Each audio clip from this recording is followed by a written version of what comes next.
মানুষের একটা বয়স থাকে যখন স্বামীর চাহিদা থাকে, সন্তানের চাহিদা থাকে, সবার ভালোবাসার চাহিদা থাকে, কিন্তু পেটের ক্ষুধা মানুষকে আস্তে আস্তে সবার থেকে দূরে সরিয়ে নিয়ে যায়। যেমন আমি সারাদিন যদি সেলাই করি, আমি কি স্বামীর সাথে সারাদিন বসে থাকতে পারবো? তার ভালোবাসার অপেক্ষা করতে পারবো? দূর, তাদের আমার কাজ আছে, গেলাম সরে। সন্তানকে সারাদিন জড়িয়ে থাকবো, তার কী লাগবে, বাবা এসো না, এটা খাবে সেটা খাবে, যদি খবর রাখি, সেলাই করতে পারবো? গেল সরে। সংসার আমি গুছাবো, এটা মুছবো ওটা মুছবো, সারাক্ষণ ঘরবাড়ি গুছাবো, পারবো এটা করলে? তো এই যে মেশিনটা, এই আমার সব শান্তি কেড়ে নেবে, বুঝতে পারছেন? এটা আমাদের সব শান্তি কেড়ে নেবে। আর কি দেবে বিনিময়? টাকা দেবে, সম্মান দেবে। আর আমি যদি ওই স্বামী, সন্তান, সংসার এর পেছনে সারাক্ষণ দৌড়াই, যদি সব কিছু থাকার পরও নিজের মধ্যে কী জানি নাই মনে হয়, তাহলে মনে হবে যে আমি কিছু একটা করতে পারি। আর যদি কিছু করতেই ভালো না লাগে, তাহলে বোঝা যাবে যে না, আমার ভাগ্যে নাই। ভালো না লাগলে কোনো কিছুতে জোর করে যাবেন না। একটা জিনিস ভুল হলে অনেকবার খুলতে হবে, সেই সাহস থাকতে হবে, তবেই হবেন উদ্যোক্তা। আমাদের পেটের ক্ষুধা প্রতিদিন বাড়ে, চাহিদা বাড়ে। স্বামীর চাহিদা এক সময় মরে যায়, সন্তানের চাহিদা এক সময় মরে যায়, সংসারে একদিন ভালো লাগে না, কিছু করতে ইচ্ছে করে না। কিন্তু পেটের ক্ষুধা তখন আরও দ্বিগুণ বাড়ে। যদি এই সব কিছু দিয়ে মনটা সরে যায়, তখন পেটের ক্ষুধা আরও বেশি বাড়ে, খেতে ইচ্ছা করে, কী জানি খাবো, ক্ষুধা বেড়ে যায়। আর যত বয়স হবে তত চিকিৎসার খরচ বাড়বে, নানা রকম রোগ ব্যাধি দেখা দিবে, নানা রকম খরচ দেখা দিবে, সংসার বড় হবে, চারিদিক থেকে খরচ আর খরচ। তো টাকার চাহিদা কোনো দিন শেষ হবে না, সব কিছুর চাহিদা একদিন শেষ হয়ে যাবে, টাকার চাহিদা শেষ হয়ে যাবে না। আমরা মানুষ জন্মের সময় সবাই অপেক্ষা করে, ইস কেমন জানি হবে, দেখতে কেমন হবে, বাবার মতো নাকি মায়ের মতো, কেমন হবে সে, ভবিষ্যতে কী করবে, এই মানে এক্সাইটমেন্ট নিয়ে আমরা সবসময় থাকি। যে একটা শিশু হওয়ার সময়, হওয়ার আগ মুহূর্ত থেকে শুরু করে একদম হওয়া পর্যন্ত, বড় হওয়া পর্যন্ত, যে একটু বার্ধক্য এসে যায়, বয়সটা আস্তে আস্তে বেড়ে যায়, কমে যায়, মরণের পথ সামনে আসে, তখন ওই মানুষটা না সবার কাছ থেকে অনাদর পায়। অনেকে টিটকারি করে বলে, এত বয়সে হয়েছে মরো না কেন? আফসোস লাগে না? কষ্ট লাগে না? লাগে। অনেকে বলে তোর তো চোখে সমস্যা, বয়স হয়েছে না, বুড়ো হয়ে গেছে না, আর কত, তুমি এখন কবে মরবে সে অপেক্ষায় সবাই থাকে। কষ্ট লাগে না? লাগে।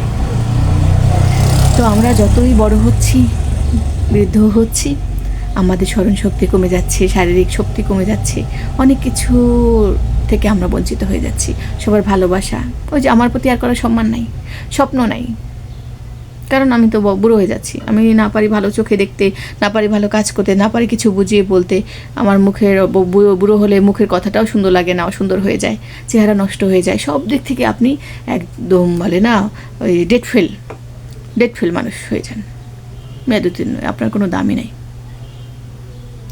তো তখন যদি ভাবেন কিছু করবেন, আরে আমি কেন কিছু করলাম না, তো এই জন্য বলি, সময় থাকতে, যখনই সময় থাকে, ওই স্বামীর আশায় বসে না থেকে, স্বামী বাইরে গেছে, আপনি সে কী করছে, কোথায় যাচ্ছে, ঘুরতে যাচ্ছে, আমাকে কি ভালোবাসে না, আমার সাথে আজকে এরকম করলো কেন, রাগ করলো কেন, আমার সাথে খারাপ ব্যবহার করলো কেন, তার মা বাবা দেখে আমাকে ভুলে গেছে, সারাক্ষণ এগুলি আর ভালো লাগে না। কাজে লেগে পড়েন, কাজ করেন, যখনই সময় পাচ্ছেন কাজ করেন, আর দায়িত্বগুলি এমনভাবে পালন করেন যেন সে আপনাকে ঘৃণা করার পর দূর থেকে বোঝে, না রে আমি তো সারাক্ষণ গালাগালি করি, কিন্তু সে তো তার দায়িত্বটা পালন করছে। তো একদিন দুদিন সে একসময় কাছে চলে আসবে। আর যারা যাবে, অবৈধ সম্পর্ক করছে, বউকে রেখে, স্ত্রী রেখে, অন্য মহিলাদের সাথে সম্পর্ক আছে, ওগুলি কোনোদিন ফেরাবেন না, এদেরকে ফেরাবেনই না। আপনি চুপ করে সংসার করে যান, বাচ্চাদেরকে লালন পালন করেন, যতক্ষণে সে আপনাকে ঘর থেকে বের করে না করছে, ঠিক আছে? স্বামী লাথি মেরে ঘর থেকে বের করবে, ততক্ষণ পর্যন্ত অপেক্ষা করেন। আর তার জন্য প্রত্যাশা করবেন না এটা যেন করে, আপনি চেষ্টা করবেন আপনি আপনার ভালোবাসা দিয়ে দায়িত্বগুলি পালন করতে। আর তাহলে কি হবে, যে আপনার মনে মনে একটা অস্থিরতা লাগবে, একটা প্রায়শ্চিত্ত বোধ আসবে, আরেকটু মনে হয় চেষ্টা করলে সংসারটা টিকতো, আর একটু চেষ্টা করলে মনে হয় সংসারটা আমি আটকাতে পারতাম। ভাগ্যে নাই। তো সবার কপালে সুখ হয় না। স্বামী নাকি, বিয়ে নাকি আল্লাহ লিখেছে, তাহলে স্বামী আমার মনের মতো না কেন? সন্তান আমার পেটে হয়েছে, কিন্তু সে আমার মনের মতো না কেন? এভাবে জীবন মানে যন্ত্রণা, জীবনে সুখ বলতে কিছু নেই। যতক্ষণ কষ্ট করবেন, কামাই করবেন, সবাইকে দিবেন, ভাঙবেন, চুরবেন, খাবেন, রান্না করবেন, সবাইকে দাওয়া দিয়ে খাবেন, ততক্ষণ আপনি ভালো আছেন, সবার সাব্বাস বাপ। যখন দেওয়া বন্ধ করবেন, শেষ, আপনার মেয়াদ শেষ। তো এই পৃথিবী আপনাকে কেউ চায় না। সন্তান বলবে দূর মা কিচ্ছু দিতে পারে না, কামাই করে না, 1 টাকা হুদ্দাইদের পারলে কী লাভ, মা সন্তানের ঘর থেকে বের করে দেবে। ঠিক আছে, সন্তান খাওয়াবে না ঠিক মতো, 10 বার ডাকবে 1 বার শুনবে না, 10 বার খাবার চাইবেন মা দে, দেবে না, 10 বার পানি চাইবেন দেবে না, হেলা করবে। মায়ের কোনো দাম নাই। বাবাদের বেলায় অনেকটা তাই, কিন্তু বাবাদের প্রতি একটা থাকে, থাক বাবা তো সারা জীবন আমার কামাই করে খাওয়াইছে, কিন্তু মা কী করছে, মা তো রান্না করছে আর খাইছে।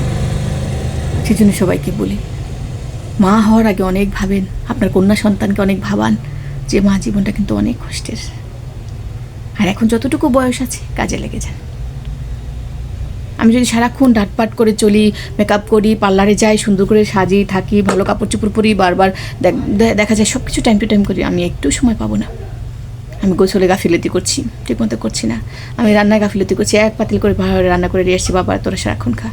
আর আমি 3 বেলা সময় মতো রান্না করবো, 3 বেলা সময় মতো সবাইকে ডেকে খাওয়াবো, সবাইকে এটা সেটা পিঠা হাবিজাবি বানাই খাওয়াবো, মানে যা ইচ্ছে হয় হাবিজাবি কথা না বলি, ঠিক আছে। তো এরকম করলে তো আমি সময় পাবো না কিছু করার জন্য।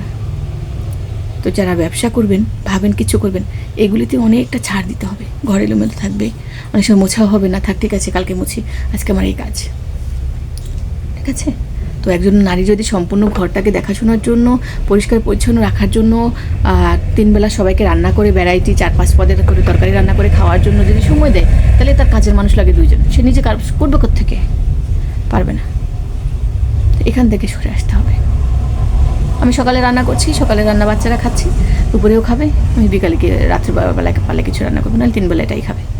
তো সকাল থেকে রাত পর্যন্ত, সকাল 8টা থেকে রাত 8টা পর্যন্ত 12 ঘন্টার সময় আমার খাবার বাসি হচ্ছে না, থাকবে, গরম করে খাবে। যা হোক, আজকে এই ভিডিওটা এর জন্য করছিলাম যে আপনার মেয়াদ একদিন শেষ হয়ে যাবে।